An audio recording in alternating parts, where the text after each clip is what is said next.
My name is Julia. I'm the kind of person who seems to be made up of 99% seriousness. For some reason, right now, I'm outside my home. Next to me is a single suitcase. My bare essentials are haphazardly packed inside, and in my hand are 2 envelopes. Just on the cusp of early summer. On the loveliest season of the year, I was kicked out of my in-laws' house. It happened without any warning. A morning just like any other.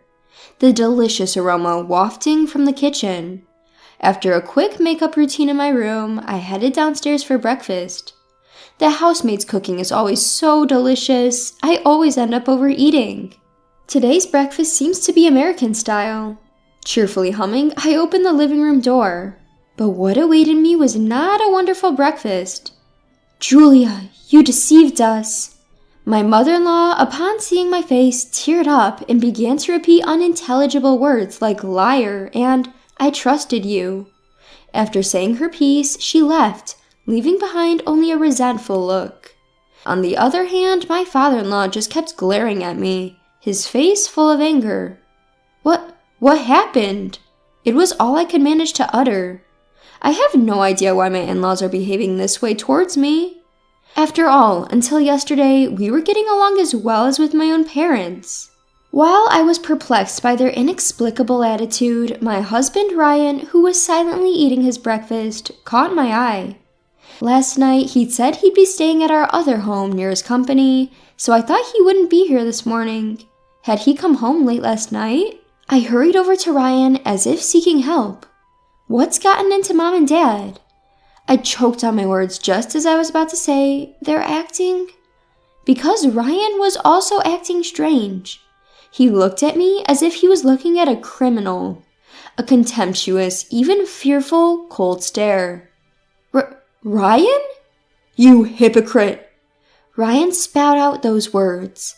The usual kind him was nowhere to be found. Ryan, who always brought me my favorite flowers as a gift when his work kept us apart. "I'm sorry, I really wish we could go on a trip together." Even a week ago he said such things. Ryan gestured to his secretary who was standing by. The secretary responded, understood, and went upstairs. "You've done it, Julia." "Huh?" "You married me for the money, didn't you?" "What?" "You stole my mom's money." "What? Wait a minute, I didn't." "You used up such a huge amount of money, now you're trying to justify it?" What are you talking about? Dad, I really didn't." "Get out of this house." Dad?" "That's what's going on." "No!" It seems that I have been accused of squandering my mother-in-law's money, and quite a large sum at that, but I had absolutely no idea what they were talking about. There's no way I would do such a thing. I pleaded over and over again, but no one would listen. I shuddered when I saw the secretary return from upstairs, holding a suitcase. My personal belongings were probably packed in there. Wait, Ryan, listen to me." "I didn't think you were that kind of person, Julia. I'm disappointed." Ryan shook his head with a regretful expression like a stage actor. He was convinced that I was the culprit. "This contains the divorce papers. Once you've signed them, send them back to me." Ryan forced the paper he had taken from his breast pocket into my hand. "What? Why?" "I can't live with someone who is only after a family inheritance. This is the unanimous decision of the family. Now get out." His voice was cold enough to freeze my spine. "That's not fair. Why would I? I really didn't do anything." Ignoring my struggles, Ryan instructed his secretary, "Don't ever let her set foot on this property again." What are you doing? Stop it!" The sturdy secretary forcefully dragged me out of the premises with my suitcase. My face was already a mess with tears. Yes, I come from a common background. I am not rich like Ryan. Money is always better to have, and I wouldn't mind having more. But I'm a very straightforward person. Even the thought of stealing never crossed my mind. A magnificent mansion. Like getting rid of a pest, the secretary tossed me out onto the street. It hadn't even been 30 minutes since I had woken up. Was I having a nightmare? My brain couldn't keep up. I felt like I was going mad. In the midst of this, the large door closed remorselessly. Why? Just before the door closed, the secretary extended his hand and forced another envelope into my hand.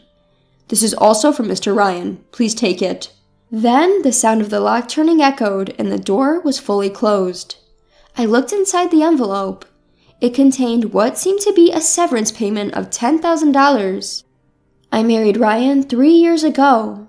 I had been working as an advisory accountant for the company where my father-in-law was CEO. That being said, I had just passed my CPA exam and was more of an assistant to my colleague, graciously allowed to participate in operations out of pity. Then, one day it happened. This doesn't make sense. Something's off. Eager to be recognized as a fully fledged CPA, I had overstepped my bounds into a task assigned to my colleague. As a result, I discovered that my colleague was falsifying the books and embezzling money in the hundreds of thousands. I still remember that moment. The excitement of having struck gold, coupled with the fear of having stumbled upon a crime scene, surged through my body. In the end, I decided to report this fact to my father-in-law, the CEO. Being a fundamentally earnest person, pretending I hadn't seen it was never an option for me. Of course, I thought about reporting it to the IRS, but then my colleague wouldn't be able to be a CPA anymore. Having finally become a CPA after years of effort, I found it hard to do something so drastic. My father-in-law, who had built a huge fortune in one generation, was rather lax with money management. He had been cunningly targeted. Thank you so much, Julia. We owe you. If it weren't for you, they would have kept siphoning off money indefinitely. I was celebrated by the CEO and his wife as if I were a hero who had saved the world. Julia, if you're not seeing anyone right now, would you consider marrying our son? I wondered if it was common for wealthy people to exaggerate their flattery. Not knowing how to react, I just laughed it off at the time. However, the father-in-law's wish for marriage was serious. By the time I realized it, I was being introduced to his son, who also praised me as a hero who defended the assets. Being praised like that, I didn't feel bad. Moreover, having been belittled for being too serious for so long, it felt as if it was proof that good things come from living sincerely and earnestly, and I was happy. I, who was a mere trainee CPA, was promoted to an official advisory accountant and even appointed as the personal secretary to his son. Ryan, the son, was the typical privileged type, always optimistic and thinking it'll work out somehow. I found myself at first annoyed but gradually discovering happiness and helping Ryan with his dependency on me. Ryan, you need to leave for the business meeting soon. I'll be fine. I'll make it in time. Are you going to put the driver in a tough spot again? No, I'll handle the rest. You should get going. Perhaps he too saw me with my meticulousness as a good partner. We started dating, and as my father-in-law hoped, we got married amid an overwhelming welcome. Fast forward 3 years. And the relationship between Ryan, myself, and my in-laws hasn't changed. The only major change was my father-in-law's decision to hand the reins of the company over to Ryan. To facilitate this, my mother-in-law and I found ourselves running around, paying courtesy visits to various parties, preparing for my father-in-law's retirement and Ryan's board debut. That's why tonight, my mother-in-law and I were supposed to attend a business partner's anniversary party. But instead, I found myself in a stark business hotel room. In my anger and frustration, I even considered just going back to my parents' home. But that didn't sit well with me. If he wants a divorce, that's fine. But as someone who's always lived by being honest and sincere, leaving as a thief is something I can't accept. I sat on the bed and looked at the contents of the envelope again. Divorce papers and a severance payment. Shaking my head, I held back my tears. I need to calm down. Taking a deep breath, I closed my eyes and thought. I haven't taken my mother-in-law's money. This is a fact. So that means someone else has done something. I felt the rush of excitement and fear again. I picked up the bundle of $10,000. I'll put it to good use. I quickly retouched my makeup and headed to the private detective's office. My cell phone rang a week later. "Here are the results of the investigation." What? In a room of a shared office building, stacks of paper clipped together was placed on the reception table. The report was thicker than I had imagined. With trembling hands, I flipped one page after another. What? Huh? I was startled multiple times before I finished reading everything. Staggering, I stood up, clutching my spinning head. When I went out of the building, an unpleasantly refreshing breeze blew. It was all a lie. I squatted down as if surrendering my body to the shade of a street tree. Unsuspecting passerby looked at me curiously as they walked past. I, who had learned the truth. I was torn between choices and finally decided to visit my in-laws' home.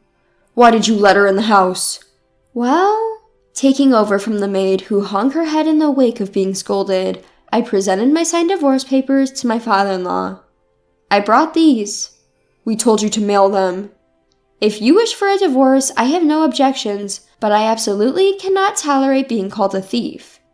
"Even at this stage, you still say that." Snatching the divorce papers, my father-in-law turned on his heel to leave. But I declared to his back, "I demand an apology from all of you. If you cannot accept that, I am prepared to fight this in court." At the mention of court, my father-in-law stopped. "I was happy that you accepted me, a commoner.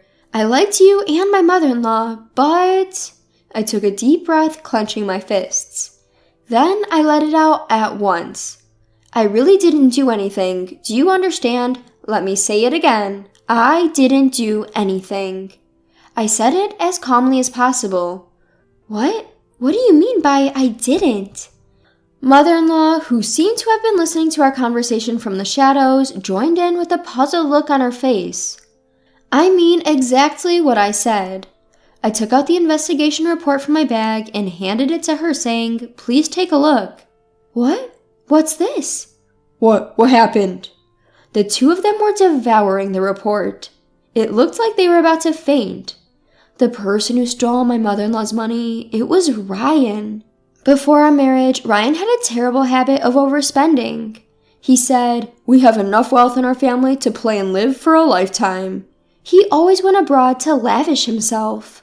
His favorite was gambling, and he used to bet hundreds of thousands of dollars at a time.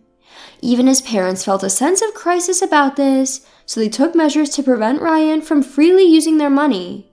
Then they rebuked Ryan, telling him to earn his own money. But once the habit of extravagance sets in, it's not easy to get rid of it. So Ryan started to think. He was wondering how to get a large amount of money. That's when he instigated the embezzlement that I uncovered. Ryan had manipulated my former colleague, who was my father-in-law's accounting consultant, to falsify the books. Because I assumed it was my former colleague's doing and reported it to my father-in-law without delving further, I never reached the mastermind. In reality, all the money that my senior had manipulated was going into Ryan's pocket. When I found out about my senior's embezzlement, Ryan was thankful to me along with his parents, but he seemed to be seething inside. Were the accountant and Ryan involved?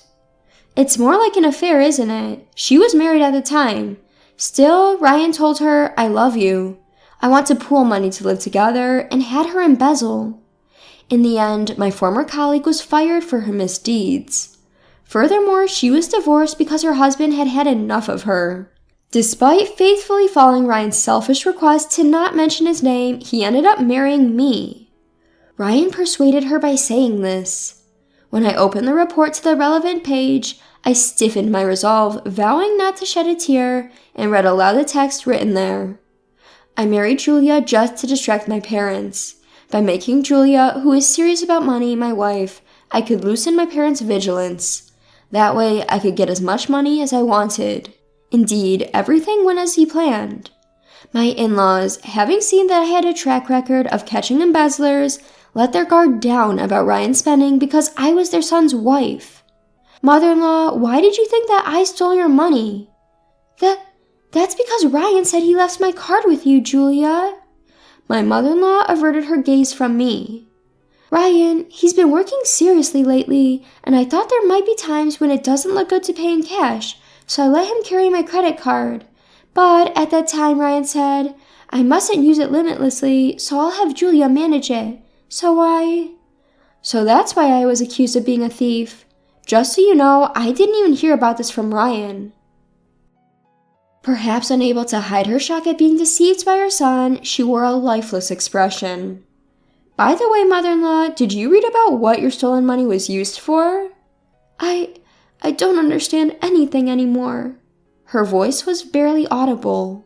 Tears welled up in my mother-in-law's eyes and began to flow. I handed the report back to them. Huh? The purchase of a condominium? Let me see. Huh? But he already has another house near his office. This is a condo purchased for the senior accountant. Ryan has been involved with her all along. Lately, he's been too busy with work and has been staying at the other house a lot. Seems like he was actually staying at her place. Ryan has always been with that woman? He definitely loved her more than me. Julia. I continued to speak, void of emotion. I had read this disgusting report over and over before coming here, and I've already cried all I could. It seems Ryan is having quite a good time with the senior accountant. After all, the two of them frequent the underground casinos. Underground casinos? If you could, please look at the last page. My father-in-law hurriedly flipped the pages. Dad, what's with this amount? He's in deep with the underground casino. For the foreseeable future, he'll be struggling to pay off his debt. Underground casino? My father-in-law sank to the floor, overwhelmed. Just to confirm, no other cards have been compromised, right? Huh? Upon hearing my question, my father-in-law dashed towards the telephone in a panic. Stop it! Cancel that card, now! His voice echoed throughout the house. Later, I received a formal apology from my in-laws. They apologized for hiding their son's excessive spending and for his infidelity. I am not completely satisfied since I haven't received an apology from Ryan himself, but I appreciate your honesty. I have filled out the divorce papers already. Here. I gave a small nod and began to pack my things when they implored. Wait, Julia. Yes, stay with us, Julia. We want you here. Their attitude had changed drastically from a week ago. After treating me like a thief, I'm sorry, but don't you think that it's a bit selfish? I loved you both. You treated me like your daughter, and for that, I'm truly grateful. But you completely ignored my words, my feelings. Do you have any idea how frustrating that was for me? I had tried to hold them back, but a tear slipped from my eye. That single tear was the trigger, and soon others followed, streaming down my cheeks. Julia! The divorce papers had been filled out accurately. This divorce is also the wish of your dear son. Why not respect his feelings? He appears to have a new partner. After wiping away my tears, I added a final touch of sarcasm. It was then an alarm started blaring throughout the house. What? Caught off guard by the sudden noise, I scrunched up my face. My father-in-law then grabbed my wrist. Hey, what are you? You should come too, honey. What are you doing? They led me to the garden. There, I saw the gate that had shut me out a week ago, and then we heard a voice from outside. Hey, the gate won't open. Isn't anyone home? What the hell? My card isn't working either. Damn it. It was Ryan, grumbling and banging on the gate with all his might. The incredibly disturbing alarm continued to blare, refusing to stop. Listen carefully, Ryan. Huh? Dad, are you there? Something's wrong with my key. Can you open it from your side? I said listen, Ryan. What? What's up? Ryan faltered, sensing something off about his father's demeanor. You have no right to open this gate. What? We've just revoked your access. Why the hell would you do that? Isn't it obvious? I didn't think you could be so oblivious. We know everything. All of it. Is Mom there too? Ryan, Julia was so precious to us, but you're different. We never want to see your face again. What? What's going on? Mom, you're there, right? Say something. We know that you framed Julia. We know you were involved in that embezzlement case. We know about your affair and your debts. We know everything. Hold on. Where did you get such nonsense from? Don't spew lies. Ryan desperately continued to defend himself. I was feeling anxious inside. Would this couple be swayed by their son's words and call me a liar once more? But my fear was unnecessary. I trust Julia. So do I. Dad, Mom? We are truly sorry. Please, would you consider taking my place? What? Hey, is Julia there too, huh? Ryan's voice, filled with rage, echoed through the air. He seemed to be causing quite a ruckus. However, unfortunately for Ryan, his resistance did not last long. The security staff that showed up after a while managed to calm him down. In the end, I decided to accept my father-in-law's proposal, but I asked for one condition. I will never lie. Therefore, can you trust me at all times? They both nodded firmly. A year later, do you really think I can handle being an executive? I hesitated in front of the door to the executive office. My father-in-law thumped me on the shoulder. Ryan and I had divorced, but I still called the CEO Dad as usual. It was a unanimous decision. But? Julia, what this company needs is someone who is honest and sincere. It's a perfect job for you, isn't it? My father-in-law gave me a gentle smile, but I decided to throw a slightly malicious question at him. Don't you regret kicking out Ryan? After all, he should be the one standing here. After that incident, the in-laws had distanced themselves from Ryan. At first, Ryan often came begging for money, but once he realized that they would not respond, he stopped coming. The son who had disappeared with a huge amount of debt. I wonder if he's still living with that senior. Ryan. He sighed a small sigh, seeming lonely. But the one who should be standing here is not Ryan. The load was too heavy for him. Well, we who spoiled him too much are to blame. Dad? Hey, don't look so down. Stand up straight with pride. Yes. I reached out for the handle leading to the executive office. The door opened smoothly, like an automatic door.